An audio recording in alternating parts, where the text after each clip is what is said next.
Oke, baik, Bapak mulai saja ya. Saya mulai lagi. Bismillahirrahmanirrahim. Assalamualaikum warahmatullahi wabarakatuh. Baik, sebelum kita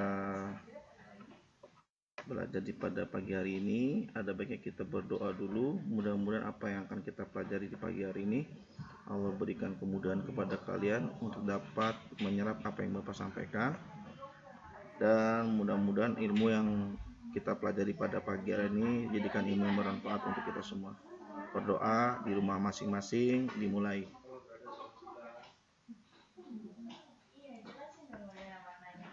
Nah, baik anak-anakku sekalian, pada pertemuan sebelumnya ya kalian sudah saya berikan tugas ya menganalisis tentang karakteristik atau ciri khas flora fauna di Indonesia ya. Nah, dari saya berikan video pasti kalian menemukan kan ya, menemukan adanya perbedaan antara ya fauna di wilayah Indonesia bagian barat, Indonesia bagian tengah, dan bagian timur ya. Begitu juga dengan floranya ya kan, ada perbedaan antara flora Indonesia bagian barat, Indonesia bagian tengah, dan Indonesia bagian timur ya, dimana memang untuk fauna di Indonesia bagian barat biasanya identik dengan hewan-hewan yang ada di Asiatis ya. Hewan-hewan Asiatis itu hewannya banyak sekali ya, karena memang hewan Asiatis itu memang wilayahnya wilayah yang cocok lah ya buat makhluk hidup ya, iklimnya bersahabat, kemudian keadaan airnya juga bersahabat dan sebagainya. Nah, untuk hewan-hewan Indonesia bagian tengah ini adalah hewan-hewannya jenis purba ya, jenis lama. Ini harus kalian ingat dan harus kalian hafalkan karena nggak banyak, cuma dikit ya. Ada 4 ya, 4 hewan yang ada di Indonesia bagian tengah ya, hewan endemik ya yang saya bahas gitu ya. Apa saja? Ada anoa ya, babi rusa yang namanya babi tapi kayak rusa gitu kan. Nah, babi rusa namanya, makanya yang aneh-aneh ya, babi rusa. Terus ada komodo ya, hewan purba. Nah, anoa, babi rusa, komodo ya, anoa, babi rusa, sama komodo ya. 3 berarti ya, itu hewan Indonesia bagian tengah. Nah, untuk Indonesia bagian timur itu hewannya hampir sama dengan hewan-hewan yang ada di Australis ya. Tapi ada kan, kalau di Australia ada kanguru ya. Nah, tapi kalau di Indonesia bagian timur itu adanya tikus berkantung ya. Jadi hampir sama kayak kanguru tapi dia lebih kecil, tikus berkantung. Terus kemudian hewan-hewannya juga burungnya, jenis burung itu burung yang berwarna-warni ya, burungnya yang bagus-bagus, yang cantik-cantik ya, kayak burung cendrawasih gitu ya. Kayak ya pokoknya cantik-cantik lah ya. Itu ada di Indonesia bagian timur. Oh ya, tambahan tadi Indonesia bagian tengah, tambahannya adalah burung maleo ya, anoa, babi rusa, dan burung maleo. Nah, itu Indonesia bagian tengah. Nah, untuk hari ini ya kita fokus kepada persebaran flora di dunia ya. Sebenarnya sama saja ya dengan perbedaan flora di Indonesia ya, di mana setiap wilayah itu pasti akan mengalami yang namanya perbedaan flora ya. Penyebabnya pun sama, 4 faktor tadi ya, klimatik, edafik, topografi, dan biotik ya. Klimatik itu berkaitan dengan suhu ya, cuaca dan sebagainya, pokoknya iklim lah. Terus kemudian edafik berkaitan dengan tanah ya, karena memang tanah itu adalah media utama si flora atau tumbuhan itu dapat tumbuh ya, jadi tergantung kepada jenis tanahnya. Terus kemudian faktor topografi, faktor ketinggian tempat juga mempengaruhi perbedaan antara flora dan fauna di dunia ya. Yang terakhir adalah faktor biotik. Nah, ini faktor biotik ini adalah faktor tambahan di mana sekarang manusia luar biasa ya, mampu merekayasa ya, merekayasa hewan yang seharusnya nggak ada di daerah tersebut jadi ada ya, gitu, dengan teknologi pastinya gitu. Nah, di flora di dunia ya, ini kita bicara secara alamiah, dibagi menjadi di sini ada 7, ada tambahan di bioma padang rumput karena dibagi 2 ya. Ada 7. Yang pertama kita bahas adalah bioma hutan hujan tropis ya. Oke. Nah, kalau kita mendengar kata bioma hutan hujan tropis ya, pasti kita udah terbayang, udah tergambar di dalam benak kita gambar hutan ya, di mana hutan itu ya biasanya pohon-pohonnya tinggi ya, kemudian rapat-rapat dan berdaun lebat. Ya, itu hutan hujan tropis. Itu udah kebayang ya di daerah kita. Gitu. Kenapa di sana bisa banyak pohon tinggi-tinggi, rapat dan berdaun lebat? Ya tentunya karena memang iklim di sana, keadaan di sana itu mendukung, yang mendukung untuk hidupnya banyak jenis flora ya, banyak jenis tumbuhan. Gitu. Kemudian kita lihat ke dasarnya saja ya. Di dasar hutannya itu biasanya ditumbuhi rumput dan lumut sebagai penutup lahan. Ya, di atasnya udah besar-besar, pokoknya di bawahnya juga luar biasa banyak. Ya, gitu. Benar-benar lebat lah ya, gitu. Nah, terus kemudian saking lebatnya ini ya sampai sinar matahari itu tidak mampu menembus dasar hutan. Saking lebatnya. Ini ciri-ciri bioma hutan hujan tropis. Ya, itu sampai akhirnya karena ya luar biasa tadi ya, karena udara cahaya tidak mau masuk ke dalam menembus hutan ya, sampai akhirnya udara di sekitarnya sangat lembab. Ya, akibatnya sangat lembab, makanya bisa juga tumbuh lumut di situ. Ya, kayak gitu, bisa juga tumbuh lumut. Nah, kemudian yang mendukung ya, terjadinya hutan flora ini banyak ya adalah curah hujan yang tinggi setiap tahunnya. Itu kurang lebih mencapai 200 sampai dengan 250 cm per tahun. Ya, ini hutan hujan tropis ya, itu. Nah, biasanya memang hutan hujan tropis itu berada di daerah 10 derajat lintang utara sampai dengan 10 derajat lintang selatan. Ya, kalian bisa temukan wilayah ini ada di Amerika Tengah dan Selatan, Afrika bagian tengah, dan sebagian besar wilayah Asia Tenggara. Ya, itu. Ini salah nih. Ini coret aja nih.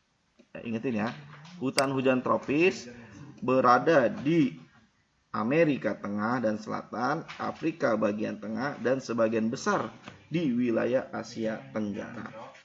Ya, ini hutan hujan tropis. Ya, kita naik ke lintang yang lebih tinggi lagi. Ya, oke. Di lintang lebih tinggi lagi, kita akan menemukan ya bioma hutan musim.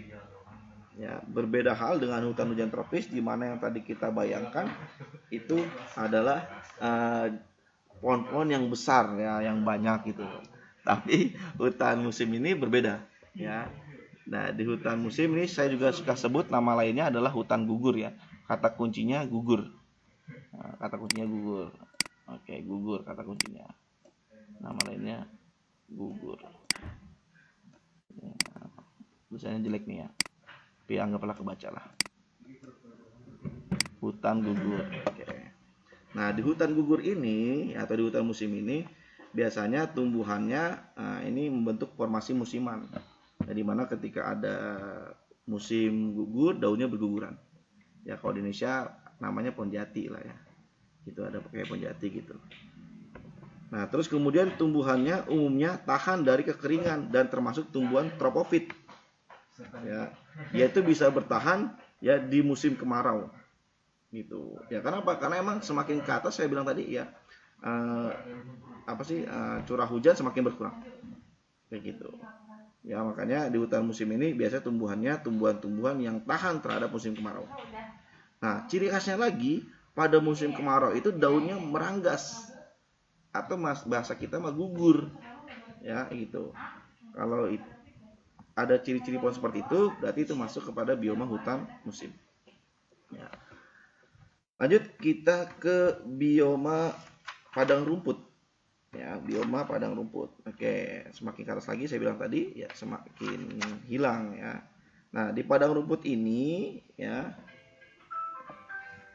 Nah, ini beda halnya dengan hutan musim ya. Kalau tadi hutan musim itu kita masih menemukan pohon ya, tapi di padang rumput ini pohon sudah mulai menghilang. Ya, nah di sini ada dua ya, yang kalau saya bilang ada dua. Ya, padang rumputnya ada dua, dibagi menjadi dua. Ya. Yang pertama ada savana, ya, savana atau sabana ya, ayam chicken ini enak nih, bisa buat dimakan ini. Saya suka nih, savana ya sekelas KFC lah. Tapi nggak sampai ayam yang ada lampu-lampu kuningnya. Kalau ada ayam lampu kuning tuh ya, rasanya lumayan lah. Ya, yang kedua ada stepa. Ya, sabana sama stepa. Oke, savana atau sabana sama stepa. Nah, mereka berdua ini sebenarnya sama-sama padang rumput. Persamaannya mereka sama-sama padang rumput. Tapi perbedaannya ya, kalau sabana padang rumput yang diselingi oleh kumpulan pepohonan besar ya. Jadi meskipun ada padang rumput tapi masih ada pohonnya. Itu namanya sabana atau savana. Ya, kalau masih ada pohonnya berarti sabana atau savana. Tapi kalau stepa itu rumput doang, semak belukar. Ya, itu perbedaan antara sabana atau savana dengan stepa. Ya, kayak gitu. Nah, ini bisa terjadi karena memang di daerah tersebut ya, ini curah hujannya rendah gitu ya, 250 hingga 500 mm per tahun. Ya, gitu. Nah, ini makanya dia pohonnya sudah mulai langka. Ya, di sini kalau bisa lihat dapat ditemukan di daerah Afrika, Amerika Utara, Amerika Selatan, sebagian India dan sebagian Australia. Seperti itu. Ya, nah sekarang kita lari lagi, lari capek dah. Ya, lari lagi kita ke bioma gurun. Nah, ini semakin hilang lagi, nama parah. Nah, akhirnya semakin langka, bukannya nggak ada ya, semakin langka. Ya, di bioma gurun ini memang biasanya yang tumbuhan di sana itu tumbuhan-tumbuhan yang klorofilnya sangat sedikit ya, kayak kaktus ya, karena dia tidak membutuhkan banyak air untuk memenuhi kebutuhan makannya. Makanya di sana tumbuhan-tumbuhan yang hidup biasanya seperti tumbuhan-tumbuhan yang sedikit membutuhkan air, seperti kaktus ya. Ini biasanya terletak di daerah 15 derajat sampai dengan 35 derajat. Ya, lintang utara maupun lintang selatan. Ya, ini daerah gurun. Karena memang curah hujannya sangat rendah. Ya. Untuk gurun, kamu bisa menemukan di daerah Amerika Utara, Australia bagian barat, Asia Barat, Afrika Utara dan Afrika Selatan. Ya, ini bioma gurun. Nah, berikutnya ke bioma taiga dan tundra. Ya, untuk taiga dan tundra ini hampir sama, ya, sama-sama di daerah dingin, daerah kutub ya. Tapi bedanya kalau tundra itu udah benar-benar nggak ada airnya, benar-benar es. Ya, di kutub utara. Ya, kalau taiga masih ada sedikit ini ya. Ini benar-benar es gitu. Nah, kalau di taiga ini masih ada pohon nih. Ya, masih ada pohon yang dapat tumbuh. Ya, pohonnya itu seperti jenis pinus. Ya, bisa kamu temukan di Rusia bagian utara, Siberia dan Kanada. Tapi kalau tundra, ini kamu tidak dapat menemukan pohon di sini. Ya, tumbuhan yang dapat tumbuh di sana hanya lumut. Ya, itu. Jadi di kalau daerah tundra itu hanya lumut yang ada di sana. Gitu. Nah, terus kemudian yang terakhir ini tambahan dari saya. Sebenarnya kalau di materi nggak ada, tambahan dari saya aja. Ya, karena ada menurut saya dari 100% bumi ini ya 70%-nya itu meliputi daerah perairan. Ya, dan di daerah perairan itu juga ada flora di situ ya. Gitu, ada karang-karang gitu kan, ada flora di situ ya, maka saya katakan ini sebagai bioma juga. Tambahannya adalah bioma samudra yang terletak di daerah perairan. Nah, itu adalah persebaran flora di dunia ya.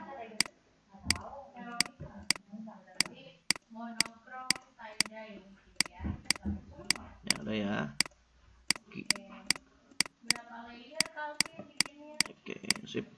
Lanjut kita ke faunanya sekarang. Tadi flora udah, sekarang kita ke faunanya.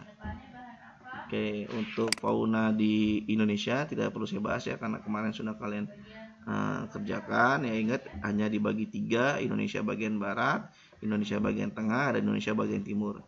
Indonesia bagian barat itu jenisnya seperti hewan-hewan asiatis atau oriental. Indonesia bagian tengah itu hewan-hewan endemik Indonesia, yaitu seperti anoa, babi rusa, komodo, dan burung maleo. Terus kemudian untuk Indonesia bagian timur itu hewan-hewan sejenis hewan-hewan Australia. Ya, kita fokus ke fauna di dunia.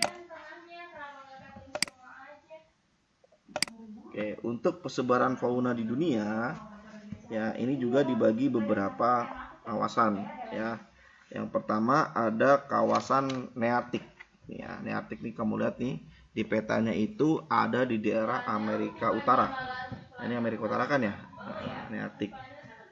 Nah, daerah ini ya biasanya hewan-hewan yang di sana tumbuh itu hewan yang hidup di sana ya seperti tikus air, karibu, bison, muskok, karibau, rakun, kalkun, dan kambing gunung. Ya, ini di daerah Nearktik. Nah, hewannya besar-besar juga gitu. Kenapa? Karena di sini Greenland ya. Di sini kan namanya hewan ya kebanyakan mungkin makan rumput ya. Sebagian yang vegetatif itu yang makan rumput ya. Makanya vegetatif herbivora ya itu pemakan rumput ya. Makanya hewan-hewan di sini tercukupi kebutuhan makannya. Ya makanya hewan-hewan di daerah Nearktik itu besar, kayak bison gitu kan ya. Kayak ayam, tapi ayamnya kalkun gitu. Bison mungkin kan sejenis kayak kayak kerbau, kayak sapi gitu, banteng, tapi bisonnya yang gede gitu, jenisnya yang gede, namanya bison yang gede-gede, pokoknya ada di daerah Nearktik ya. Kemudian ada kawasan neotropik ya, ini di bawahnya nih di Amerika bagian selatan ya. Ini bisa kamu temukan ada di Meksiko Selatan, Amerika Tengah, dan Amerika Selatan ya. Faunanya ini nggak kayak Nearktik ya. Kalau Nearktik besar-besar ya karena emang di sana mencukupi makannya. Di sini agak kecil ya. Ada apa saja di sana? Ada tapir ya, kukang, terenggiling ya, kerah hidung merah. Nah ini itu kerahnya bisa tonjok banget, hidungnya merah dia. Begitu ya. Ini daerah di neotropik yang nggak besar-besar kan ya. Karena memang faktor keruangan itu, faktor lingkungan itu mempengaruhi kehidupan. Gitu. Nah, terus kita lari ke kawasan Australia, nyebrang kita lewat laut. Di sini kita lari ke Australia. Oke. Di kawasan Australia ini bisa kamu temukan di daerah Australia itu sendiri, Selandia Baru, dan Papua Nugini, Indonesia bagian timur. Ya, untuk hewan-hewan yang hidup di sini sama seperti hewan-hewan yang ada di Indonesia bagian timur. Yang saya bilang ciri khasnya adalah kanguru. Ya, kemudian sama hewan-hewan yang bulunya berwarna-warni cantik. Ya, kayak gitu. Koala juga ada di sini, ini gini-gini ya. Nah, kayak gitu. Nah, kalau di Indonesia nggak ada kanguru, tapi ada tikus berkantung. Ya, itu Australia. Kita lari ke atasnya ke daerah oriental, tetangga kita, Asia. Ya, di sini juga ada negara kita tercinta, yaitu Indonesia. Ya, ini hewan-hewan yang ada di Asia. Wilayahnya Asia Selatan, Asia Tenggara, ya karena Indonesia termasuk Asia Tenggara, berarti masuk ke sini ya. Itu. Untuk jenis hewannya banyak banget, ya kalian tidak perlu menghafalkan. Ya artinya selain hewan-hewan yang ada di sini nih, pasti ada di Asia. Asia banyak banget karena Asia itu emang wilayah yang paling luar biasa baiknya lah, bagusnya, cocoknya lah gitu ya. Kita naik ke atas lagi, kita ke wilayah Eropa, ya ini tangga juga di atas kita. Nah, itu ada kawasan namanya kawasan Paleartik. Ya, ini wilayahnya bisa kamu temukan di wilayah Eropa. Terus juga ada sebagian Asia yang berkaitan dengan Himalaya, dekat Himalaya, dan Afrika Utara. Ya, ini sebagian di daerah Afrika juga ada, tapi sebagian doang ya. Afrika Utara sedikit doang, nggak banyak. Ya, Afrika Utara. Ya, jenis faunanya yang ada di sana ini bervariasi sebenarnya ya. Karena lingkungannya juga bervariasi di sini. Ya, biasanya di sana lumayan banyak juga sama kayak Asia. Ya, ada sapi, ada domba, ada burung robin dan kerbau. Ya, di situ juga karena daerah kutub, ada rusa kutub, ya beruang kutub, ya gitu. Kalau di zaman saya kecil dulu ada film namanya film Makibau, ya Makibau. Nah, Makibau itu keledai, ya. Makibau ya. Kalau kalian nggak kenal kali ya, kalau saya ada Makibau itu saya suka banget itu. Makibau.